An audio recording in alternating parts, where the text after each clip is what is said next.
Bien, continuaremos con la explicación de las células madre.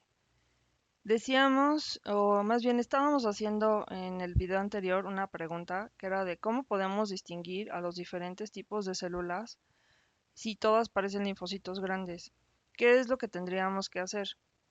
Bueno, como podemos ver en la siguiente imagen, que será también una fotografía, perdón, de microscopía de barrido. Aquí tenemos el aspecto del linfocito grande que totalmente va en contra de lo que se han imaginado, que son células redonditas y que nada más están ahí. Em, podemos observar estas extensiones de la membrana que también llevan un poco de citoplasma. Hay otras como basuritas alrededor y lo que nos sirve de referencia son estas células que están pintadas de rojo, que son los eritrocitos. De manera que en efecto es una célula bastante grande. Entonces, para empezar, para distinguirla de linfocitos normales o maduros, podemos ver que son células muchísimo más grandes. Luego, por otro lado, también tienen en la superficie de la membrana, tienen unas moléculas que a nosotros nos sirven de marcadores, se les llaman CD o Cluster of Differentiation. Esa sería una explicación a ese acrónimo. Esos CDs se han identificado para los diferentes tipos o las diferentes poblaciones de células, de manera que con marcadores especiales de inmunofluorescencia o inmunohistoquímica podemos identificarlos por medio de esos CDs, utilizando anticuerpos que van en contra de esos marcadores que digo. Muy bien. Ahora, ¿cómo ocurre la hematopoiesis? Primero necesitamos un microambiente favorable. Ese microambiente lo van a encontrar en la médula ósea roja. Ajá, necesitamos que haya diferentes factores que estén proporcionando ese ambiente favorable. Entre ellos, los factores que menciono son estos factores de crecimiento. Su función es estimular la proliferación y la maduración de estas células inmaduras. También dirigir la diferenciación de las células para la oligopotencialidad y luego la unipotencialidad. Y también incrementar la función de las células maduras. Esos factores de crecimiento son todos estos.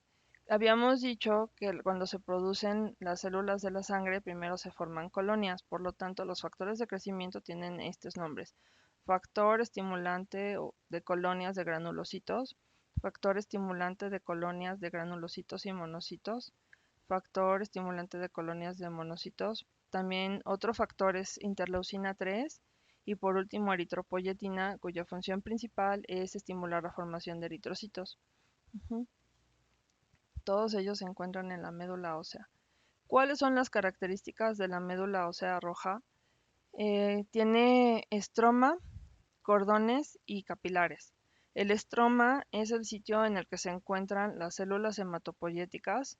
Como siempre hay macrófagos, ya saben que los encontramos en todas partes. Aparte de estas células también hay fibras reticulares porque necesitamos que haya un sitio donde puedan yacer estas células. Se forman cordones hematopoyéticos refiriéndonos a columnas o conjuntos de células que forman estos cordones. Y las funciones de la médula ósea roja son producir células sanguíneas, destruir los eritrocitos viejos y también funcionar como almacén de hierro. La destrucción de los eritrocitos viejos principalmente ocurre en el vaso, ya lo vamos a ver después, pero también puede suceder aquí. Eso sucede porque los capilares son muy pequeños y los eritrocitos tienen que poder plegarse y poder ser muy flexibles para pasar a través de esos pequeños capilares. Conforme va pasando el tiempo, los eritrocitos se envejecen y ya no tienen esa capacidad, entonces se atoran, de manera que ya llegan los macrófagos y los destruyen. Y como todos los eritrocitos tienen hierro, cuando son destruidos dejan ese hierro ahí, por lo tanto la médula ósea roja después de destruir a los eritrocitos viejos se queda con ese almacén que sirve para los nuevos eritrocitos. Ujú. En esta imagen de microscopía de luz teñida con hematoxilina y eosina, primero, como siempre, buscamos referencias que serían estas trabéculas de hueso. Ajá, y todas estas son células de, que están llevando a cabo diferentes niveles de maduración, ajá, de hematopoiesis. Aquí vemos unos granulocitos, aquí vemos un megacariocito, Acá hay otro seguro, este es otro. Son fáciles de encontrar porque son enormes y tienen muchos núcleos, ahorita los vamos a ver. Y una isla eritroide, es decir, que son eritrocitos en distintas fases de desarrollo. Estos son los cordones. Y también vemos algunos adipocitos en medio de los cordones. La médula ósea amarilla está principalmente formada por adipocitos. Aquí podemos ver los adipocitos bastante grandes y algunas células que están llevando a cabo su maduración, pero vemos que aquí hay muchos menos que en la primera imagen, porque esta persona seguramente ya tiene mayor edad y, como decíamos, va disminuyendo la producción de células durante la hematopoiesis. Y en esta fotografía, que parece que es una cabeza de fémur, podemos observar en el centro la médula ósea amarilla y alrededor la médula ósea roja. Ajá, muy, muy clarito. Aquí tenemos otra imagen en la que tomaron una muestra del esternón. Podemos ver los adipocitos en primer lugar y luego el hueso. Ajá. Luego estas células en distintos niveles o fases de desarrollo y un capilar. El capilar es importante porque ahí es a donde van a ir las células que han madurado y se van a distribuir al resto del cuerpo. Aquí también vemos estos cordones y algunos adipocitos. Aquí, por supuesto, un megacariocito, aquí otro. Ajá. Ahora, en esta imagen lo que tiene de interesante es que, como ya habíamos dicho, la hematopoiesis ocurre principalmente en las vértebras y en los huesos de la pelvis. Entonces, lo que se hacía antes con mayor frecuencia, ahora todavía, pero menos, era tomar muestras aspirados de médula ósea roja de las crestas, tomando espina ilíaca anterosuperior y también espina ilíaca posterosuperior.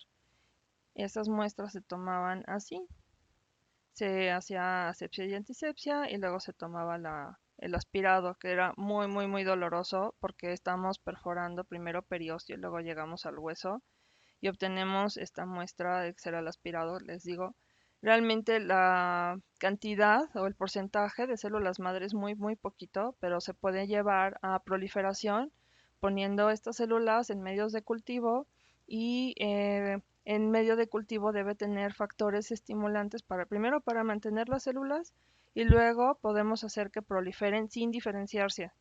Posteriormente se determinará si es necesario que se diferencien hacia una población o no, según.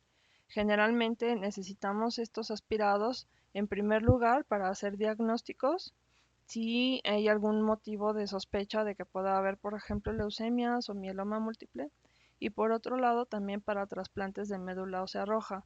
Afortunadamente ahora contamos con factores que movilizan a las células madre de la médula ósea roja. Me refiero a que las células madre viven en la médula ósea roja y están adheridas por medio de factores que hacen un proceso que se llama homing, es decir, que las mantienen en su hogar, en su casa, les dicen no te vayas, quédate aquí y se quedan ancladas. Y con esos factores de movilización entonces se despegan y, a pesar de su tamaño, pueden viajar a través de los capilares y encontrarse en sangre periférica. Y en sangre periférica entonces ya es más fácil tomar la muestra de sangre venosa y podemos obtener igual, aunque sea una pequeña proporción de células madre, se ponen en medios de cultivo y proliferan, pero ya no es tan doloroso. Y además, este tipo de muestras de aspirado de médula ósea, sobre todo para cuestiones de trasplante, hacían que la persona se incapacitara por lo menos unos 2 o 3 días. Entonces realmente era una cuestión de mucha voluntad ir a donar médula ósea roja, pero actualmente en general ya es mucho más sencillo. Ok, ahora veamos esta imagen de microscopía de luz. En este aspirado de médula ósea roja podemos observar tejido adiposo y también células de la sangre en distintas fases de desarrollo. Las células más grandes son las que son más inmaduras y las más pequeñitas son las más maduras, las que con mayor facilidad van a poder pasar a través de los capilares. Y estas que se ven como de fondo rojito son los eritrocitos. Siempre vamos a encontrar muchos eritrocitos. Cuando uno ve un aspirado así, pues parece que todas se parecen bastante y no es tan fácil distinguirlas, pero con práctica podemos distinguirlas bastante bien y saber a qué linaje pertenece cada una. Veamos, por ejemplo, la eritropoyesis. Durante la eritropoyesis tenemos las distintas fases de desarrollo del eritrocito. La primera o la más inmadura de todas es esta célula que se llama proeritroblasto.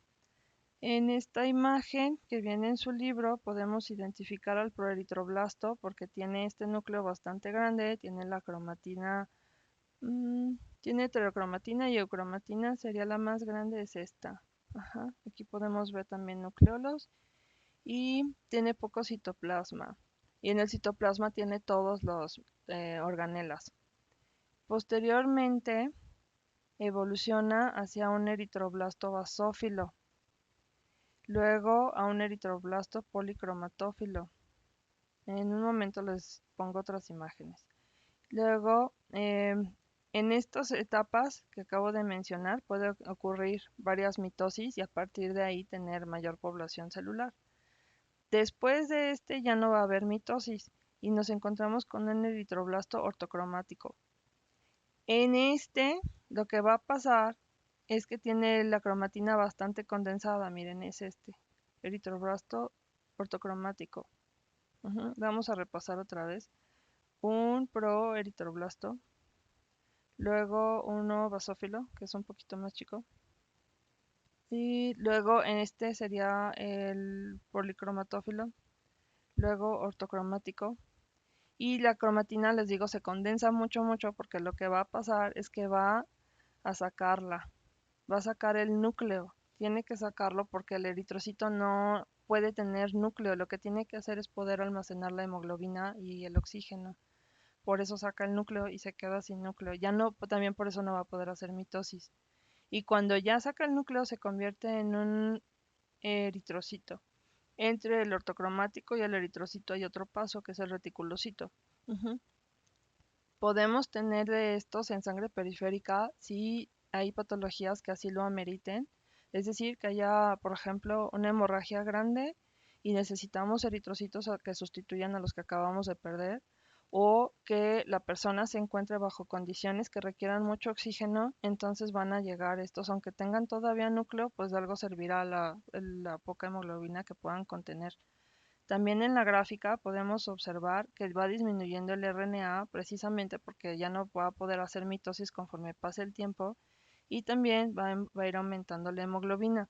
Es decir, que tiene que poder hacer la producción de hemoglobina lo más pronto posible para que después ya tenga la suficiente, porque después ya no va a poder producir más porque ya perdió el núcleo. Vamos a ver en esta otra imagen entonces nuestro proeritroblasto, el basófilo, que sería este, el policromatófilo, este, el ortocromático, este, y el reticulocito ya no tiene, ya está sacando el núcleo o ya lo sacó, y finalmente el eritrocito maduro. Que aquí un eritrocito maduro sería este, puede ser este, este chiquito. Muy bien, veamos otra imagen finalmente en la que podamos observar esta evolución. Entonces, proeritroblasto muy grande, con un núcleo bastante grande, la cromatina descondensada porque está produciendo mucha hemoglobina y está llevando a cabo mitosis, entonces se condensará ahí cuando ocurra la mitosis. Aquí tiene un ortocromático como asomadito. Este es basófilo, este es policromático. Este es un ortocromático ya con la cromatina bastante condensada. Este es reticulocito, todavía tiene algunas organelas que no le sirven después, pero ya sacó el núcleo. Y finalmente eritrocito. Continuamos con la granulopoyesis.